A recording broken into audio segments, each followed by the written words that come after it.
నమస్తే, welcome to reflection news. నేను శర్మ.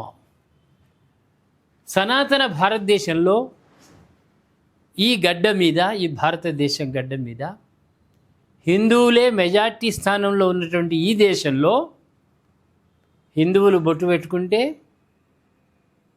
ముస్లింలు వ్యతిరేకిస్తారు. ముస్లిం పాఠశాలలో, మిగతా పాఠశాలలో ఉపాధ్యాయులు ముస్లింలు ఉన్న చోట బొట్టు పెట్టుకొని వచ్చిన వాళ్ళని హేళన చేస్తారు. ఇదేనా? ఎక్కడున్నాం అసలు? మనం భారతదేశంలోనే ఉన్నామా? మనము లేకపోతే పాకిస్తాన్లో ఉన్నామా? సనాతన భారతదేశంలో ఒక ఇస్లాంకు చెందిన వాళ్ళు వాళ్ళ మతాచారాలను పాటిస్తే తప్పు లేదు. ఈ లెఫ్టిస్టులు మాట్లాడే మాట కూడా ఇదే. కుహానా రాజకీయం చేసే వాళ్ళ మాట ఇదే. కాంగ్రెస్ అండ్ కో పార్టీలు మాట్లాడే మాట ఇదే. క్రైస్తవులు వాళ్ళ ఆచారాలు పాటిస్తే తప్పులేదు, ముస్లింలు వాళ్ళ మతాచారాలను పాటిస్తే తప్పులేదు. హిందువులు పాటిస్తే వీళ్లకు పడదు, వీళ్ళకు నచ్చదు కుహానా రాజకీయ నాయకులకు. హిందూ మాత్రం హిందుస్థాన్లో తన ధర్మాన్ని పాటిస్తే మాత్రం చాలా పెద్ద తప్పు.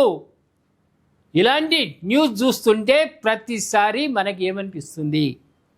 ఇలాంటి వార్తలు మన చెవిలో బిడ్డ కండ్లార చూస్తే ఏమనిపిస్తుంది మనకు? ఒక హిందువు బొట్టు పెట్టుకుంటే తిలకం, భస్వం, గంధం, దానిపైన కుంకుమ లేదు, భస్వం లేదు, ఏది లేదు, బొట్టు ఎందుకు పెట్టుకోవాలి? ఇక్కడ ఆజ్ఞాచక్రం ఉంటుంది. ఈ ఆజ్ఞాచక్రం వల్ల మనకు నెగిటివ్ ఎనర్జీ వెళ్ళి పాజిటివ్ థింగ్స్ వస్తాయి, పాజిటివ్ వైబ్రేషన్స్ వస్తాయి. గుడికి ఎందుకు పోతాం? ఆ దైవాన్ని చూడ్డానికి వెళ్తాం. మనస్సులో తలుచుకుంటే కాదా కొందరు అంటారు గుడికి ఎందుకు వెళ్ళాలి? గుళ్ళే ఉన్నది ఓన్లీ శిల కాదు, శక్తి స్వరూపమైనటువంటి విగ్రహం దేవాలయాల్లో ఉండేది. వెళ్ళగానే మనం ఏం చేస్తాం? బొట్టు పెట్టుకుంటాం, ఘంటానాదం చేస్తాం. ఘంటానాదాన్ని ఎందుకు చేయాల్సిన అవసరం ఉంది? గంట నాదం చేయడం వల్ల మనలో దైవశక్తి పెరుగుతుంది, దైవభావం పెరుగుతుంది. బయట ఉన్నటువంటి నెగిటివ్ అంతా కూడా వెళ్ళి పాజిటివ్ థింక్ వస్తుంది. గుళ్ళే గంట కొట్టడం వల్ల వచ్చేటి ఏంటి? బయట చికాకులు అన్నీ కూడా వదిలేస్తాయి. ఒక ఘంటానాదం వల్ల దైవభక్తి పెరిగే అవకాశం ఉంటుంది. నీ మెంటల్ పరంగా నేను క్షేత్రానికి, గుడికి వచ్చానన్న ఫీలింగ్ వస్తుంది, పాజిటివ్ థింగ్స్ వస్తాయి. నీ ఆలోచన విధానంలో బయట ఉన్న ఆలోచన విధానం ఒక ఆలయంలోకి వచ్చి ఘంటానాదం చేయడంతో మార్పు చెందుతుంది, పాజిటివ్ థింగ్స్ వస్తాయి. ప్రదక్షిణం చేస్తాం, తీర్థప్రసాదం తీసుకుంటాం, హారతి స్వామికి అర్చన చేయిస్తాం. ఇవన్నీ దేవాలయాల్లో ప్రారంభంలో ఉండేటువంటి గంట మోగడం వలన కలిగావు. అంతటి గొప్ప సనాతన ధర్మం మనది. అలాంటి ధర్మాన్ని కించపరిచేటువంటి వాళ్లను ఏమందాం? మనం ఏం చేద్దాం? ఎక్కడెక్కడ ఏ ఏ అవమానాలు హిందువులకు జరుగుతున్నాయో చెప్పడానికే ఈ ప్రత్యేక కార్యక్రమం. ఒకసారి వీక్షిద్దాం, ఎక్కడ ఏమి జరుగుతుందో కూడా తెలుసుకుందాం. ఆమ్రోహంలోని మున్సిపల్ ప్రిన్సిపల్, ఆమ్రోహంలోని ముస్లిం ప్రిన్సిపల్ తిలక్ మరియు కలవ కోసం హిందూ విద్యార్థులను లక్ష్యంగా చేసుకున్నారు. ప్రేక్షకులారా బాగా గమనించండి. 2025 సెప్టెంబర్ 4న ఉత్తరప్రదేశ్లోని అమ్రోహా జిల్లా గిరౌకా గ్రామంలో మత వివక్షకు సంబంధించిన ఒక కలవరపరిచే సంఘటన వెలుగులోకి వచ్చింది. భయభ్రాంతులకు గురి చేసేటువంటి, ఆశ్చర్యపోయేటువంటి విషయం. ప్యాసచ్చాడ ఇంటర్ కాలేజీలో ముస్లిం ప్రిన్సిపల్ మోసిన్ అక్రమ్ తన సాంప్రదాయాలను బహిరంగంగా పాటిస్తున్న హిందూ విద్యార్థులను లక్ష్యంగా చేసుకున్నారని ఆరోపణలు ఉన్నాయి. నుదుటిపై తిలకం పెట్టుకున్న, మణికట్టుకు కలవ, పవిత్ర జంధ్యం, కంకణం కట్టుకున్న లేదా సాంప్రదాయ హిందూ నమస్కారాలు చేసిన విద్యార్థులపై అతను కఠినమైన ఆదేశాలు జారీ చేసిండట. ప్రిన్సిపల్ చదువుపై దృష్టి పెట్టడానికి బదులు వారిని ప్రత్యేక లక్ష్యంగా చేసుకొని వారి మతపరమైన భావ ప్రకటనలపై ఆంక్షలు విధించారు. ఈ సంఘటన విద్యార్థులు వారి తల్లిదండ్రుల నుంచి తీవ్ర వ్యతిరేకతకు దారితీసింది. వారు ఈ చర్యను తమ స్వేచ్ఛపై ప్రత్యక్ష దాడిగా ఖండించారు. విద్యా సంస్థల్లో ఇటువంటి పక్షపాత ప్రవర్తనకు తావు లేదని పేర్కొంటూ వారు అధికారికంగా ఫిర్యాదులు చేశారు. క్రమశిక్షణ చర్యలు తీసుకోవాలని ఆదేశాలు జారీ చేశారు. పిల్లలు దీక్ష తీసుకుంటే తండ్రి తీసుకున్నాడని పిల్లవాడు దీక్ష తీసుకొని స్కూలుకు పోతే మెడలో ఉన్నటువంటి జపమాలలు తీసేయమని, దీక్షా వస్త్రాలు తీసేయమని, రేపు ఇవి తీసేసి రాకుంటే నిన్ను రానియ్యమని బెదిరించిన సంఘటనలు మనకు తెలుసు. నువ్వు టవల్ వేసుకొని స్కూల్లో నమాజ్ చేయొచ్చు, టవల్ వేసుకొని నువ్వు నమాజ్ చేసుకోవచ్చు టైం ప్రకారం. కానీ ఒక హిందువు బొట్టు పెట్టుకోవద్దా? ఒక హిందువు దీక్షలు తీసుకోవద్దా?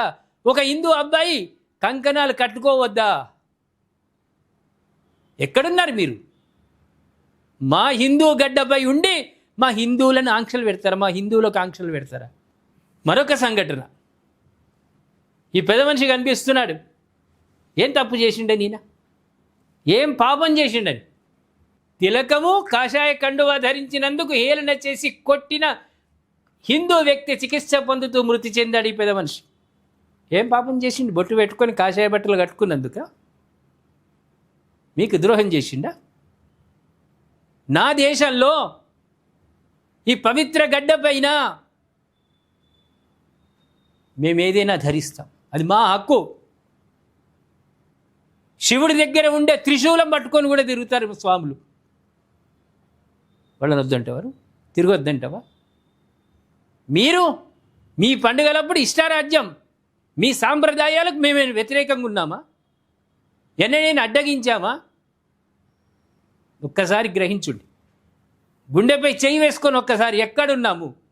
మీరు మా వాళ్ళే అనుకుంటున్న సమయంలో మీరు మా ఆచారాలను అవహేళన చేస్తూ మా వాళ్లను చితకబాదుతూ ఉంటే మేము ఏమి చేయాలి? చేతులు ముడుచుకొని కూర్చోవాలా? జూలై 13న ఉత్తరప్రదేశ్లోని మీరట్ జిల్లాలో ఒక ముస్లిం వ్యక్తి తిలకం పెట్టుకొని కాషాయ వస్త్రాలు ధరించినందుకు ఒక హిందూ వ్యక్తిని ఎగతాళి చేసిండు. ఇక్కడ గమనించండి, ఒక ముస్లిం వ్యక్తి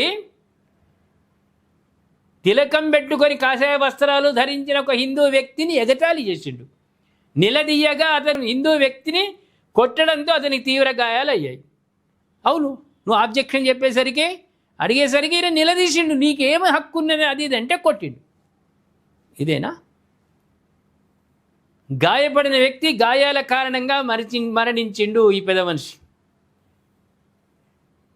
ఇది మైనార్టీలు భయంతో బతుకుతున్నారు అనే కల్పిత కథనాన్ని తలకిందులు చేస్తూ మరోవైపు పెరుగుతున్న మైనార్టీ తీవ్రవాదాన్ని బట్టబయలు చేసే మరో దారుణమైన కేసు ఇది.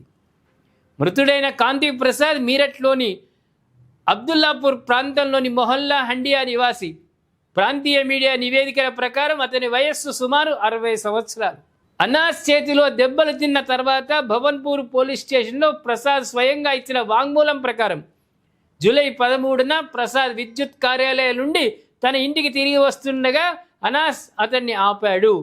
అతను ప్రసాద్ నుదిటిపై ఉన్నటువంటి తిలకాన్ని, మెడలోని కాషాయ కంకణాన్ని చూసి ఎగతాళి చేసి అతన్ని కొట్టాడు. అనాస్ ప్రవర్తన గురించి ఫిర్యాదు చేయడానికి ప్రసాద్ అతని ఇంటికి వెళ్ళినప్పుడు అనాస్ అతడిని మార్కెట్లో మళ్ళీ కొట్టాడు. ఈసారి ప్రసాద్ శరీరం పైన, మర్మాంగాల పైన గాయాలైనాయి. ఎవరిని నీకు ఇచ్చింది హక్కు? మా వాళ్ళను కొట్టే హక్కు నీకెక్కడిది? మా ఆచారాలను విమర్శించే హక్కు నీకెక్కడిది? ప్రశ్నించే హక్కు మీకెక్కడిది? బక్రీద్ పండుగ రోజు ఒక హిందూ అబ్బాయిని దోస్తుని ఇంటికి పిలిచి చంపారు ముస్లిం యువకులు. ఏం దారుణం! ఎంత దారుణంగా ప్రవర్తిస్తున్నారు మీరు! తీవ్రవాదుల కంటే ఎక్కువగా ప్రవర్తిస్తున్నారు మా మతాచారాలపైన, మా మత విశ్వాసాలు పాటించేటువంటి వ్యక్తులపైన. ఇదేనా ఈ భరతఖండంలో మాకుండేటువంటి గొప్ప స్థానాన్ని మీరు కించపరుస్తూ దాడులు చేస్తున్నారు? ఏమనాలి మిమ్మల్ని? ఇంకొక వార్త, విద్యార్థి తిలక్పై యూపీ ఉపాధ్యాయుడి వ్యాఖ్యలు పాఠశాలలో కార్యకర్తలు గందరగోళం సృష్టిస్తున్నారు. ఏమందాం వీళ్ళని? ఎక్కడికి పోయినరు? ఎక్కడికి పోతున్నారు? ఏం చేస్తున్నారు? ఉపాధ్యాయులు కూడా విద్యను బోధించుండి, మీరు చదువు చెప్పుండి. మేము ఎట్లొస్తే నీకేంది? మేము మా పిల్లలు బొట్టు పెట్టుకుంటారు, గంధం పెట్టుకుంటారు, భస్వం పెట్టుకుంటారు, రుద్రాక్ష వేసుకుంటారు, కంకణాలు కట్టుకుంటారు. నీకేం పోయే కాలం వచ్చింది? ఎందుకు ప్రశ్నిస్తున్నారు విద్యార్థులను? కాషాయ వస్త్రాలు బట్టు పెట్టుకున్నటువంటి వాళ్ళని ఎందుకు అడుగుతున్నారు? మీకు ఏ హక్కుతో అడుగుతున్నారు? మీరు లెఫ్టిస్ట్ వాళ్ళ సపోర్ట్ తీసుకున్నా, కాంగ్రెస్ పార్టీల సపోర్ట్ తీసుకున్నా ఎన్ని రోజులు ఉంటాయి? ప్రజాస్వామ్యంలో హిందువులకు వ్యతిరేకంగా ఉండేటువంటి ఏ ప్రవర్తన అయినా కొద్ది రోజుల్లో పోతాయి. కొద్ది రోజులే పోయింది కదా. ఇప్పుడు బీజేపీ పాలిత రాష్ట్రాలలో పారిపోతున్నారు ఒక్కొక్కళ్ళు మూటాముళ్ళే చదువుకుని. త్వరలో అంతటా వస్తాయి. ఉత్తరప్రదేశ్లోని గజియాబాద్లో విద్యార్థులు నుదుటిపైన తిలకం ధరించడాన్ని ఒక ఉపాధ్యాయురాలు అభ్యంతరం చెప్పడంతో హిందూ సంస్థకు చెందిన 50 నుండి 60 మంది వ్యక్తుల గుంపు పాఠశాలలో గందరగోళం సృష్టించింది. అంతే. హిందూ జాగృతమైపోయింది. నిద్రావస్థలో లేదు హిందుత్వం, జాగృతమైంది. ఎక్కడ వ్యతిరేకత ఏర్పడితే అక్కడ వచ్చి దాడులు చేస్తారు. మీరు ఎంత చేస్తున్నారో మ్యాజిక్ బాల్ ఏం చేస్తుంది? గోడకి ఎంత స్పీడ్గా కొడితే అంత స్పీడ్గా ఉరికొస్తుంది. హిందుత్వం అనేది అంతే, హిందూ ప్రజలు అంతే జాగృతమైనటువంటి వారు, యాక్టివ్గా ఉన్నారు. సోని అనే ఇద్దరు అక్కా చెల్లెళ్ళు 11వ తరగతిలో పాఠశాలలో ప్రవేశం పొందడంతో గత నెలలో హిందూ సంస్థలతో కలకలం మొదలైంది. జూలై 15 తరగతులు ప్రారంభమైనప్పటికీ ఆ అక్కా చెల్లెళ్ళు ఇప్పటివరకు ఆగస్టు 5, 6 తేదీల్లో కేవలం 2 రోజులు మాత్రమే హాజరైనట్లు సమాచారం. గత వారం వారు పాఠశాలకు వెళ్ళినప్పుడు వారి ఉపాధ్యాయురాలు మనును ఒక ప్రశ్న అడిగారు. దానికి ఆమె సమాధానం చెప్పలేకపోయింది. దీనికి ఉపాధ్యాయురాలు ఆమెతో చదువుపై దృష్టి పెట్టు, తిలకం పెట్టుకోవడం వల్ల ఏమీ జరగదని చెప్పారు. అయితే తాను నుదుటిపై తిలకం పెట్టుకున్నప్పుడల్లా ఉపాధ్యాయురాలు తనను తరగతి గది నుండి బయటకు పంపేవారని ఆ విద్యార్థిని ఆరోపించింది. ఏం పోయే కాలం వచ్చింది టీచర్ అమ్మ నీకు? ఏం దాపురించింది నీకు? కరోనా నీకు ఒక్కదానికే వచ్చింది కరోనా? ఎందుకు తిలకం పెట్టుకున్న అమ్మాయిని స్కూల్ క్లాస్ నుంచి బయటకు ఎందుకు నెట్టుతున్నావు? నెట్టాల్సిన అవసరం ఏమొచ్చింది? మీరు పూజ చేయాలనుకుంటే గుడికి వెళ్ళండి, బడికి కాదని ఆమె మాతో తరచుగా చెప్పేవారని ఆమె తెలిపింది. ఆ మాటలు తమ మతపరమైన మనోభావాలను దెబ్బతీస్తాయని ఇద్దరు అక్క చెల్లెళ్ళు స్కూల్కి వచ్చే బంద్ చేశారు. వారం రోజుల తర్వాత విశ్వ హిందూ పరిషత్ అనే హిందూ సంస్థకు చెందిన సభ్యులు పాఠశాలలోకి ప్రవేశించి గందరగోళం సృష్టించారు. మహిళలు ఎవరైనా వస్తే ఈ దొరసాంతి ఈపు వలగొట్టాలి. ఇవి పెట్టుకునేది బొట్టువిలో పెట్టుకునేది కానీ ఈపు వలగొట్టాలి. ఈపు వలగొడితే మళ్ళీ అన్నది ఇటే మర్యాదగా మేడం గారు మీరు ఎందుకు అన్నారు అది ఇది బదిలాడితే కూలదు. ఇటువంటి వాళ్ళని మేడమే కానీ ఇంకోడైనా కానీ మన హిందుత్వాన్ని వ్యతిరేకించేవాడు, మన సాంప్రదాయాన్ని వ్యతిరేకించేవాడికి ఏం చేయాలంటే దేహశుద్ధి చేస్తేనే సెట్ అవుతాడు. మర్యాదగా గదవ పట్టుకొని అల్లుడా వాడేమన్నా మన ఇంటి అల్లుడా బతలాడుతుందుకు అవన్నీ ఏం లేదు, ఈ బలగొట్టుడే ఉండాలి. అట్లయితేనే సెట్ అవుతారు. ఏమంటారు ప్రేక్షకులారు? ఇంకొక వార్త చెప్తారు. జమ్మూ కాశ్మీర్లోని రాజౌరీలో పాఠశాలకు తిలకం పెట్టుకున్నందుకు విద్యార్థిని కొట్టిన ఉపాధ్యాయుడు సస్పెండ్. వాడు సస్పెండ్ అవుతాడు. ఏం పాడైంది సస్పెండ్ అయితే 6 నెలలు ఇంట్లో ఉంటాడు వాడు హాయిగా, సగం జీతం వస్తుంది. 6 నెలల తర్వాత మళ్ళీ స్కూల్కి వస్తాడు, జాయిన్ అవుతాడు, ఫుల్ ప్లేట్ జీతం. అట్లేం లేదు. కానీ ఏ కీలు ఆ కీలు ఇరిస్తేనే సెట్ అవుతారు. ఇక జీవితాంతం వానికి మంటలు పోట్లు వస్తే అప్పుడు అయ్యో ఎందుకంటే హిందువులను అని అట్లా రావాలి.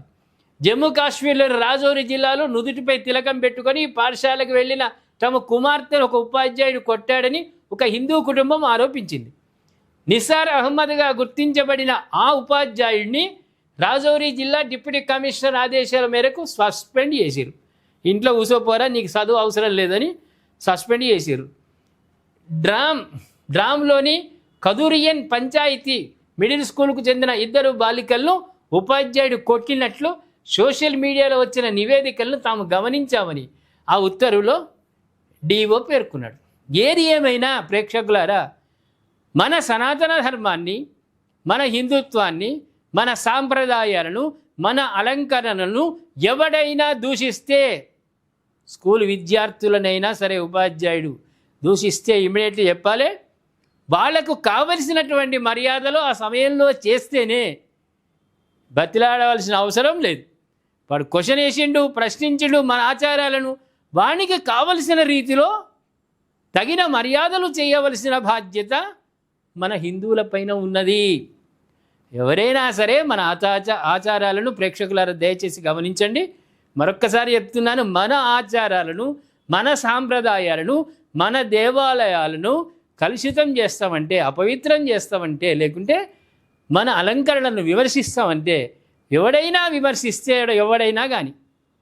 ఎవడైనా కానీ దయచేసి హిందువులు వారికి తగిన రీతిలో మర్యాదపూర్వకంగా వారిని గుర్తించాలి, గౌరవించాలి, గొప్పగా గౌరవించాలి. మళ్ళా నడిస్తే నొప్పులు రావాలి వానికి, ఎందుకంటిరా అని చెంపలు వేసుకోవాలి.